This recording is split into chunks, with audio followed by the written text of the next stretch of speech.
से भी कुछ गलतियां होंगी। और गलती किससे होती है? जो काम करता है, मेहनत करने वालों से ही तो गलतियां होती है। निकम्मों की तो पूरी जिंदगी निकल जाती है दूसरों में कमी ढूंढते ढूंढते। देखिए, सफलता और असफलता में थोड़ा सा का अंतर है। सफलता आपका परिचय दुनिया के सामने कराएगी और असफलता दुनिया का परिचय आपसे करा देगी। इसलिए सफल जरूर होइए।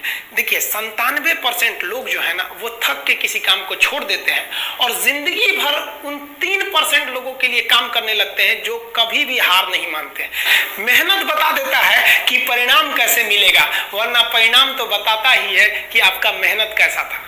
कुछ लोगों को लगता है कि उनके पिताजी बहुत पहुंच वाले हैं, दादाजी बहुत पहुंच वाले हैं, तो उनकी बदौलत हमें कोई काम मिल जाएगा, कोई जॉब मिल जाएगा। तो कोई ये बहुत बड़ी बात नहीं है। पहचान से मिला काम बहुत देर तक नहीं रहती है, लेकिन काम से मिलने वाली पहचान आजीवन रहती है। हम स्टूडेंट्स को कहना चाहेंगे, आजकल स्टूडेंट्स को पता नहीं क्या हो गया है ना, सोचना लड़की के पीछे पगलाया है, कहते हैं कि लव हो गया। भाई, दुनिया में लव नहीं होता है किसी से। ये एक अट्रैक्शन है सबको। मान लीजिए मेल है तो उसे फीमेल से होगा, फीमेल से है तो उसे मेल से होगा। तो कोई कैसे कहेगा कि हम तुम्हारी ओर अट्रैक्ट हो रहे हैं? तो उसको छुपाने के लिए कहता है हमको लव हो गया। भैया, लव अब नहीं हो गया। अगर आपसे कोई कहता है ना कि वो आपसे ट्रू लव करता है, तो उससे कहिएगा कि हमको अभी मेरा किडनी खराब हो गया, 1 लाख रुपए की जरूरत है, नहीं देगा। लेकिन आप अपने माता पिता से कहिएगा कि हमको 1 लाख की जरूरत है, और रियल में भी अगर हो जाएगा तो वो अपना शरीर बेच देंगे आपके लिए, लेकिन वो नहीं बेचेंगे। ये होता है लव। लेकिन लोग अट्रैक्शन को लव कहते हैं, उसके लिए पूरी जिंदगी बर्बाद कर देते हैं। ये सब बाबू गलत चीज है। जो आप अपना, देखिए, आप अपना करियर छोड़ के अगर इस सब चीज में जाइएगा तो पूरी लाइफ बर्बाद हो जाएगी।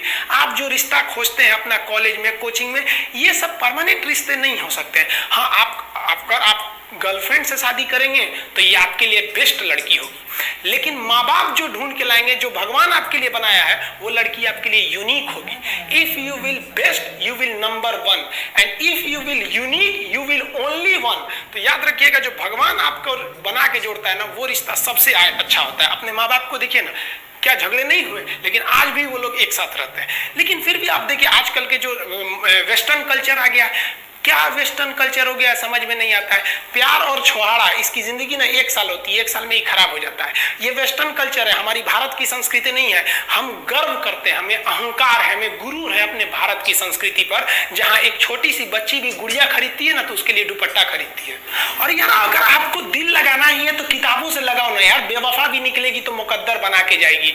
दिन ना सबके लिए 24 घंटा का होता है। ऐसा नहीं है कि आपको अलग से वक्त मिलेगा, लेकिन इसी 24 घंटे में किसी को प्यार करके पति बनने का शौक है, तो किसी को मेहनत करके करोड़पति बनने का शौक है। तो आप डिसाइड करिए आपको क्या बनना है। क्योंकि बरसों बाद जब लोग ये मिलेंगे ना आपसे, तो ये नहीं पूछेंगे कि कितनी गर्लफ्रेंड है, लोग पूछेंगे कमाता कितना है, हैसियत कितनी है तुम्हारी। ये दुनिया का उसूल है कि लोग कभी भी आपसे खैरियत नहीं, आपकी हैसियत पूछते हैं। लोग एक दूसरे से वादा करते हैं कि तुम्हारा जिंदगी भर साथ निभाएंगे, कोई किसी का साथ नहीं निभाता है। लोग अर्थी और जनाजा भी ले जाते हैं ना, 2 कदम, तो कंधे बदल बदल के ले जाते हैं, जबकि पता है कि आखिरी मुलाकात है। लोग यहाँ कंधा बदल बदल के ले जा रहे हैं और लोग वादे कर रहे हैं कि जिंदगी भर साथ निभाएंगे, कोई साथ नहीं निभाता है। हम आप सब लड़का लड़की से कहना चाहेंगे कि अभी वक्त है, अभी सर झुका के पढ़ लीजिए। वादा है आपसे कि जिला में सबसे ऊंचा सर आपका होगा। लेकिन अगर अभी आप सोचिएगा आराम करने के लिए, पूरी जिंदगी आपको तकलीफ उठानी पड़ेगी। अगर आज आप किताबों के दीवाने हो गए ना, तो कल दुनिया आपकी दीवानी हो जाएगी। किसी ड्रीम गर्ल के लिए ना अपने माँ बाप के ड्रीम को कभी नहीं छोड़ना चाहिए। आप लोग जो सोचते हैं ना इधर उधर, वो खुशी तो आप लोगों ने कभी देखा ही नहीं। कोई स्टूडेंट अभी तक खुशी नहीं देखा। हम आपको व्यक्तिगत बताते हैं। देखिए, खुशी कब मिलेगी आपको? जिस दिन आपको जॉब मिलेगा ना, और जो पहली सैलरी मिलेगी वो भी नहीं खुशी है। जब आप अपनी पहली सैलरी ले जाके अपनी माँ के हाथों में देंगे ना, तो आपकी आंखों में आंसू होगा। आप याद करेंगे कि जिस माँ की उंगलियों को पकड़कर हमने चलना सीखा, आज उसको हमने अपनी पहली कमाई दी है।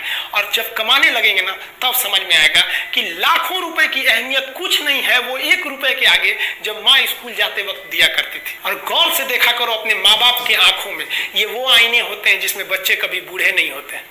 देखिए, जीवन में ना अपने अंदर से अहंकार बिल्कुल निकाल दीजिएगा। अहंकार बहुत ही खराब चीज है। कहते हैं कि अहंकार में इंसान को इंसान नहीं दिखता, छत पे चढ़ जाओ तो खुद का मकान नहीं दिखता। अहंकार नहीं करना चाहिए। छत को बहुत गुरूर था छत होने का, 1 मंजिल और बनी और छत फर्श हो गया। अहंकार कभी नहीं कीजिएगा। तूफान ज्यादा होती है तो कश्ती डूब जाती है, और घमंड ज्यादा हो जाती है तो हस्ती डूब जाती है। जिस दिन आपको घमंड होने लगे ना अपने आप के ऊपर कि हम बहुत बड़े हो गए हैं, हम बहुत पढ़ लिए हैं, हम बहुत सक्सेसफुल मैन हो गए, हम बहुत बड़े बिजनेसमैन, हम बहुत, मतलब जिस दिन आपको घमंड हो गया ना, उस दिन आप शमशान घाट में जाके देखिएगा आपसे नायाब लोग, आपसे अच्छे अच्छे लोग वहां खाक बन गए।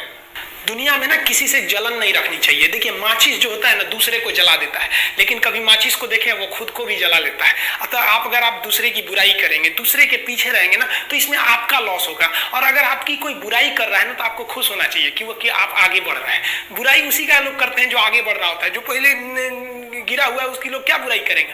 और जब भी आपकी कोई बुराई करे तो आप उसे सहज स्वीकार करें, और आप उसे प्रूव मत कीजिए कि हम ये नहीं है। हम लोग गलती क्या करते हैं स्टूडेंट लोग, कि प्रूव करने लगते हैं। नहीं, आपको अपने आप को इंप्रूव करना है। अगर कोई गलती हो गई है, आपको कोई बुराई कर रहा है, तो आप उसको सहज स्वीकार कीजिए। जिस दिन आपके अंदर अपनी बुराई सुनने की क्षमता आ गई, यकीन मानिए आप सफलता के दहलीज पे अपनी पहली कदम रख दिए उसी दिन। लोहा जो होता है ना, उसे कोई नहीं तोड़ सकता है, लेकिन उसी लोहे के अंदर का जो जंग लग जाता है ना, धीरे धीरे दीमक की तरह उस लोहे को खदड़ते जाता है। इसलिए अपने अंदर अहंकार को मत लाने दीजिएगा। लोग कहते हैं ना कि अहंकार बुरा है। जीवन में हम जो अनुभव किए हैं, अहंकार से भी खराब चीज होता है गुस्सा। देखिए अहंकार उत्पन्न ही नहीं होगा जब तक आपको गुस्सा नहीं आए। आप ऐसे नॉर्मल बैठे हैं और आप किसी से कहिएगा कि तुम्हारी क्या औकात है, जब तक आपको गुस्सा ना आए। तो अहंकार एक पेड़ है और गुस्सा उस पेड़ का जड़ है। इसलिए गुस्सा जिस दिन आया उस दिन आप बर्बाद हो जाएंगे। किसी भी व्यक्ति को बर्बाद कराने के लिए सबसे जरूरी है गुस्सा दिलाना। आपको पता है लोहार जो होता है, लोहार वो जानता है कि लोहे को हम ऐसे नहीं मोड़ सकते हैं, बहुत ही शक्तिशाली है। इसलिए लोहार ना इस लोहे को ना आग में डाल के इसे गुस्सा दिलाता है। जब ये गुस्से से लाल हो जाता है ना, तो जहां गुस्सा आया आप अपनी ताकत खो देते हैं, और ये लोहा अपनी ताकत खो देता है और एक मामूली हथौड़े के चोट से लोहा मुड़ जाता है। तो जिस दिन आपको गुस्सा आ गया, समझ जाइए कि आप अपनी ताकत खो रहे हैं। जब हम जन्म लेते हैं तो जन्म से ही हमारी जीभ रहती है और मरने तक हमारे साथ जीभ रहती है, क्योंकि वो बहुत ही नरम रहती है। उसे गुस्सा वो बहुत हार्ड नहीं होती है। लेकिन जन्म लेने के बाद दांत आता है और दांत काफी कड़ा होता है, और मरने से पहले ही दांत चला जाता है। यानी अगर आप नरम रहेंगे तो काफी लंबे समय तक रहेंगे, और जहां हार्ड होंगे आप वहीं आपका पतन चालू हो जाएगा। इंसान 3 साल में बोलना सीख जाता है, लेकिन उसे क्या बोलना है ये सीखने में उसे पूरी जीवन लग जाते हैं। शब्दों का इस्तेमाल बड़ा सोच समझ के कीजिएगा। ये आपके माँ बाप के दिए गए परवरिश का एक सबूत होता है। अतः आप अगर किसी से अपशब्द बात करते हैं तो सभ्य व्यक्ति आपको नहीं कोसेगा, बल्कि आपके माँ बाप को कहेगा कि इसे संस्कार नहीं सिखाया। ये शब्द जो होते हैं हमारी परवरिश का परिचय करा देते हैं। शब्द का इस्तेमाल भोजन की तरह करना चाहिए। जिस तरह से भोजन को बनाने के बाद थोड़ा सा चख लिया जाता है, उसी तरह शब्द को दूसरे के सामने बोलने से पहले एक बार जरूर चख लीजिएगा। देखिए लॉकडाउन में हम थोड़ा गांव में आ गए थे और थोड़ा सा अनाथ आश्रम को लेकर हम काफी थोड़ा सा बिजी हो गए थे।